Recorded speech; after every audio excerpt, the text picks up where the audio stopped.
Hello, in this video we are going to see about transportation injury.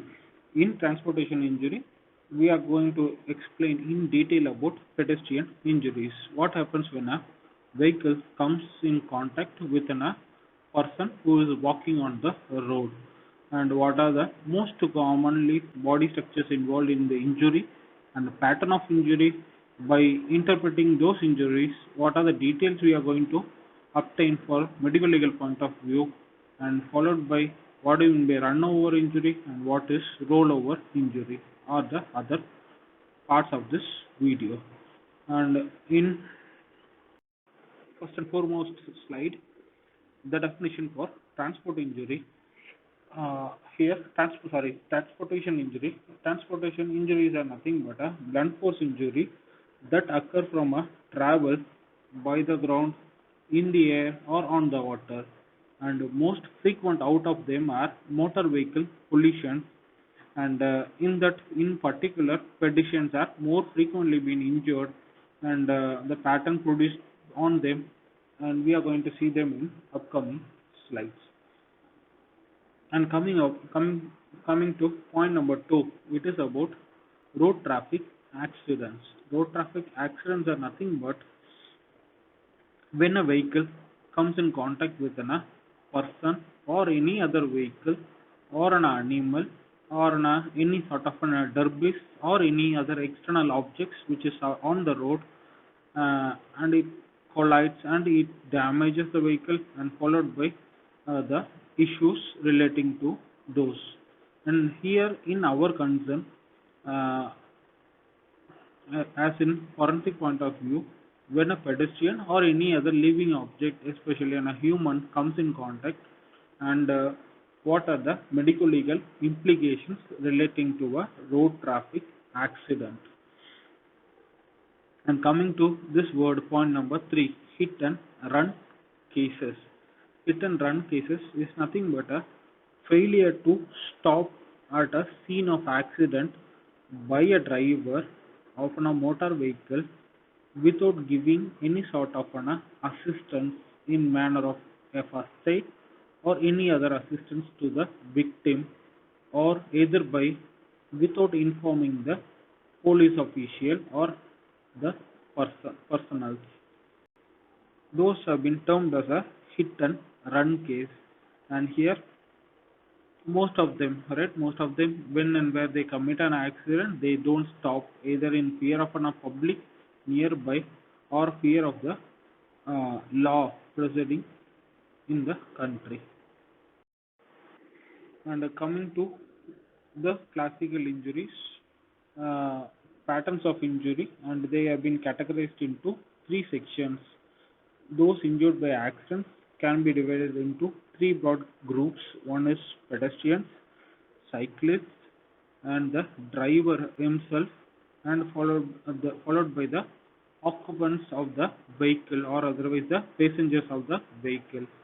When there been an accident, these 3 groups have been involved, and what will be the most common presentations of injury, etc., have been discussed. And in this video, we are exclusively going to see about the pedestrian injuries alone. In this slide, we are going to see about pedestrian injuries. The pedestrian injuries can be divided into 3 patterns, or 3 patterns of injury. And here, first such is primary impact injury, second is secondary impact injuries, third is secondary injuries. Here, the other name for secondary injuries are tertiary impact injury, right? And here, first and foremost, primary impact injury. When a vehicle, right, when a vehicle comes contact with a person, a pedestrian on the road, and point of impact being the lower section of the right lower limb, and he has been injured. So this is primary impact injury, the point of contact being the lower limb, and the changes or injuries produced on that point are classified as a primary impact injury, or otherwise first struck by the vehicle, or first contact by a vehicle on the body part of an individual. And coming to second such, Second is secondary impact injury. Here, the individual has been scooped away from the ground, scooped off from the ground, and his posterior part of a body or a part of his head have been sucked either by the bayonet or by the windscreen, and the injury sustained in these body parts, right? For this image I am talking about, right? I am talking about only for this image. Here being the posterior structure, the part of the back region and part of the back posterior part of the head region have been either in contact of the bayonet or in the point of the contact over a windscreen. Those injury sustained areas have been termed as a secondary impact injuries.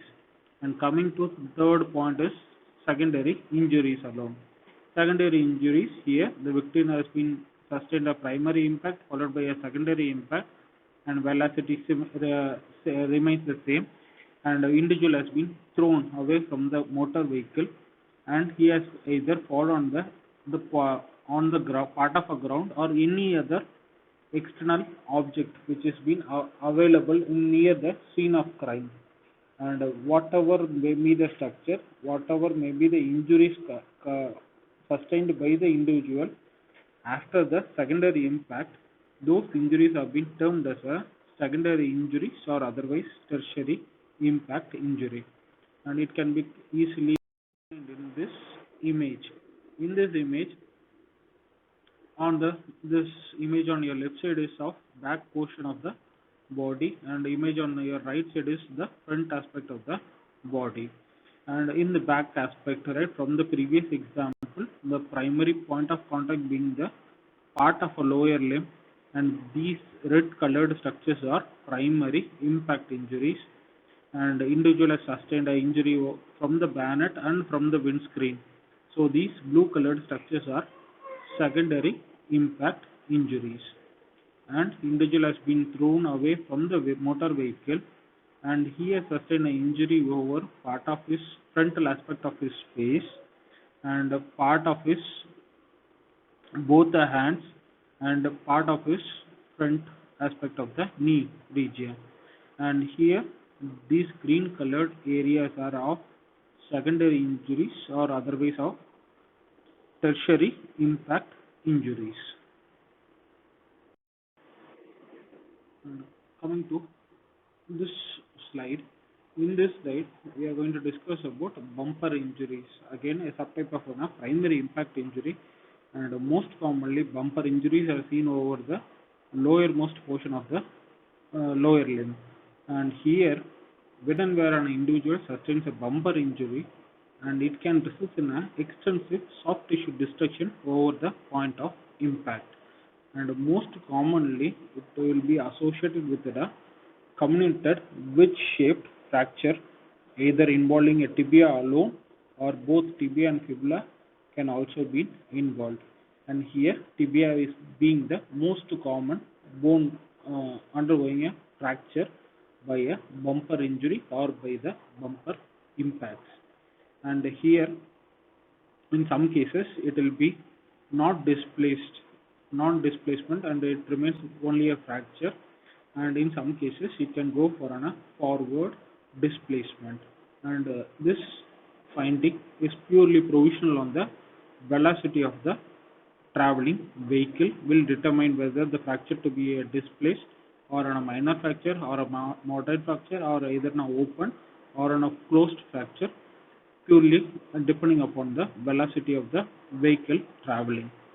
And here, for example, from the image, right, from the image here, there been a formation of a triangle like structure, and here the base of the triangle shows you or makes you to interrupt that this being the site of impact, and the point of the triangle interrupted as it determines the direction of a vehicle that was being traveling. And here another most important another detail is in some cases it will be displaced, in some other cases there will be no displacement at all. And after making an examination, either by taking an X-ray, we can able to opine whether it is displaced fracture or on a closed fracture. From the external point of view, from the examination of the skin alone over that suspected point of injury, a patterned contusion or a patterned abrasion can also be seen from the bumper impact, by which also we can able to make it as a bumper injury.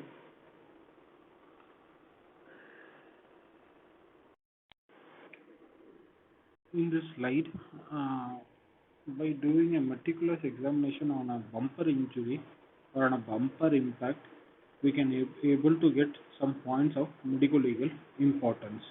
And here, first and foremost objective is we need to measure from the lower level of that injury, or the lowermost portion from the injury to the base of the foot.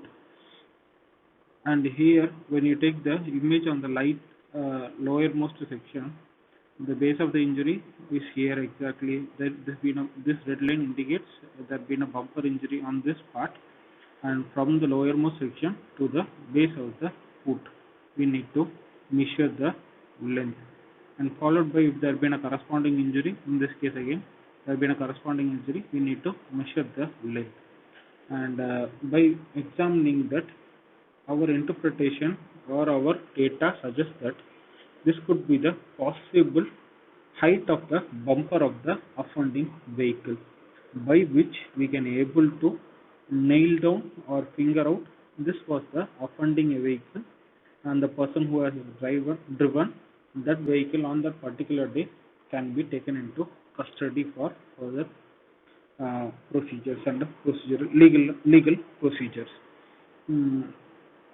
If bumper injuries at same level, what is the position of the victim during the accident? For example, take this image right here. The bumper injuries are all almost at same level, and here in this it is above from the base of feet it is 25 centimeters. Same on this side also, right? Imagine this to be a posterior side of the posterior or anterior side, at least both, right? Point of impact being this side, and here our interpretation is it is at the same level, and the possible position of the victim was possible movement is the victim was on standstill during the incident, and if bumper injuries are at different levels, come to this photograph, right? On the left lower limb it is relatively higher, and the right lower limb it is relatively nearer to the base of the foot. Here the bumper injuries are at different level, and a possible position of the victim during the incident could be either he could be on the move, either walking or running. So by doing a proper examination on a bumper injury, we can able to nail down the position of the victim also. And if bumper injury is present in one leg but absent in another, for example, take this image again, this image as an example where bumper injury is present here but it is absent here. So here the possible explanation given from the textbook is the point of impact is from the sideways. So that is the reason why only it is present on this lower limb, but it is absent on the counter lower limb. And the fourth such possible scenario where there is no bumper injuries at all, but there is a presence of tire marks on the part of the lower limb. And here possible explanation could be individual was been lying on the road where the vehicle has made a run over injury on the part of the victim. That's why there is no any bumper injury. And tire marks can lead to a pattern contusion or pattern abrasion, and if there has been extreme force, there will be even a lacerated wound on that body part also. And by doing this sort of examination, we can come to the height of the bumper of the offending vehicle, by which we can nail down, and we can come to the relative position of the victim during the accident. And if it taken as adult versus a child, Most commonly, bumper injuries of an adult will be a fracture of a tibia bone or injury over this lowermost segment of the lower limb. And if it is been in case of a pediatric age group, the bumper injury will be present on the part of the upper part of the thigh or over the pelvic region, according to the height of the person. And coming to medical importance of primary impact injury as whatever has been discussed in the previous slide. Relative position of the pedestrian can be determined, and identification of the offending vehicle and the kind of vehicle which has been involved in accident can also be made out. And how do we make out? By measuring the distance from the heel to the fracture site or to the injured site, which will give an idea about the height of the bumper and by which an offending vehicle can be identified. And coming to secondary impact injuries, here the victim has been scooped off from the ground and after sustaining a primary impact injury, and he sustains an injury over the remaining back portion or the posterior portion of the individual, and either it could be of a bayonet or on a windscreen, which has been already been discussed. And most commonly, here the possible scenario is if the foot is being fixed or if the foot being sliding forward, what happens to the victim. And if it been a case of a foot being fixed, all right, and relatively the areas of primary contact will be this, all right, posterior portion of the body, back portion of the body, and on the head region of the individual are the primary sustained areas. And even it can even result in a fracture of a lumbar or thoracic spine, also can go for a fracture and dislocation, and sometimes even the adjacent ribs also can also go for a fracture. And if individual being sliding forward, and the individual may tend to be if the slides forward, and he can sustain an injury as a result of a secondary impact on a windshield, or even he can fall on the floor, and followed by he can sustain a injury. And coming to injuries or otherwise tertiary impact injury, where after sustaining a primary impact injury, or in some cases secondary impact may be absent, and the individual tend to fall on the ground or nearby structure and he sustains the injury. Those injuries are tertiary impact injury or otherwise secondary injuries. Here, on striking on the ground or any intervening objects, they may be more lethal when you compare to a primary injury. When an individual sustains an injury over a head region or over the chest or over the part of a pelvis or even on the part of an abdominal region, even it can be lethal. In some cases, even it can cause a sudden death also. And most commonly, a counter hook injury is also possible, and individual go for a rapid acceleration and deceleration. And if you have read your previous parts of the previous portions which have been covered in last videos and other, there could be a diffuse damage over the axons during a rotational or a shearing force of injury acting upon the brain, and the individual can go for a phase of a transient concussion for a period of time, and headache, nausea, vomiting, and other could be the possible consequence of that concussion. And in some cases, the same offending vehicle may run over the individual, and it can produce an extensive laceration or a crush injury according to the body part which has been involved, and it can result in a injury. And in other cases, for example, if the victim has been hit of a high velocity injury, and even a victim from this side of the road may be thrown over the opposite side of the road, and the other passing vehicle may even produce a crushing injury. And most commonly, The tertiary impact injury, it will be always fatal and purely depending on the velocity of the vehicle, and the body part which is likely to be injured will favor the prognosis and other. And other most injury sustained on head will be when an intervening object being a hardened object, even it can result in a fractures, and in some cases depressed fracture, comminuted fracture can also occur. And from the previous videos and other, it can even result in a open fracture, open head injury, or on a closed injury based on the intactness of the dura mater. And in some extreme cases, even it can causes an extensive hemorrhage. Either it could be of an extradural, subdural, subarachnoid, and other types of hemorrhages also possible. And coming to run over injury. Run over injury again by an act of a secondary impact, and it can causes abrasion. And in abrasion, most common type is being graze, where by examining a graze abrasion we can come to some point relating to medical legal importance is the direction of the injury can also be established by examining a graze abrasion. And impact or otherwise imprint abrasions also possible, either by the tire mark or any other intervening objects.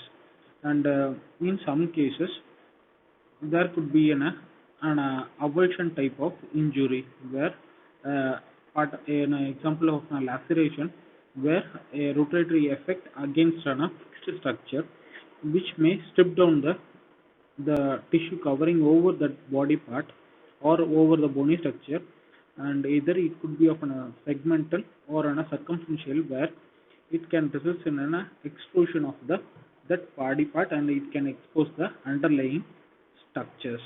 In some cases, for example, if the point of impact being the head region, even avulsion of ear also possible.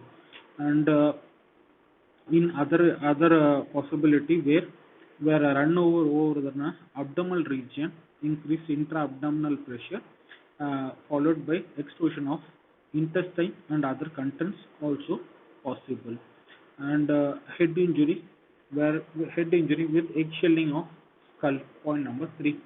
And here skull may present with a crushed type of fracture, and even side-to-side compression or a forceful opening of scalp layers can result in explosion of the brain also.